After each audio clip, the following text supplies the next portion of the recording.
मुझे लोग समझ नहीं आते, मतलब मुझे हम समझ नहीं आते। कहते हैं अपने हक के लिए लड़ना सीखो, फिर ये भी कहते हैं बड़ों के सामने जबान नहीं चलाते। कहते हैं जिसमें मन लगता है वो करो, फिर ये भी कहते हैं मन की कभी नहीं सुननी चाहिए।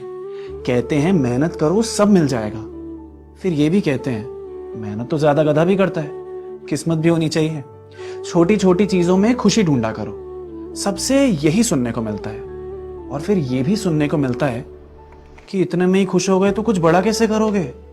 वो कहते हैं अभी वक्त ही वक्त है तुम्हारे पास, फिर ये भी कहते हैं अगले 2 साल में सेटल नहीं हुए तो जिंदगी बर्बाद हो जाएगी। कहते हैं कुछ तो लोग कहेंगे, लोगों का काम है कहना, फिर ये भी कहते हैं शादी अपनी कास्ट में ही हो, नहीं तो नाक कट जाएगी।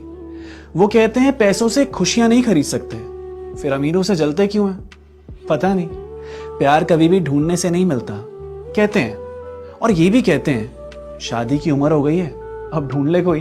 वो कहते हैं प्यार करते हो तो संभाल के रखना उसे, फिर ये भी कहते हैं प्यार सच्चा है तो उसे जाने दो। सुनाते हैं कहानियां कैसे 3 जनरेशन लग जाती है पैसे बनाने में, फिर ये भी कहते हैं 22 पे नौकरी नहीं लगी, नालायक हो तुम। सब सही भी हम ही कर रहे हैं और सब गलत भी हम ही कर रहे हैं। आज जो सही है कल वो गलत हो जाता है, कल का गलत आज के लिए सही है। नजरिए से बनती है दुनिया, सब अपने अपने हिसाब से अपनी अपनी राय दे रहे हैं, सबको समझना मुश्किल है। इसलिए तुम्हें जो ठीक लगे तुम वो करो, ठीक है।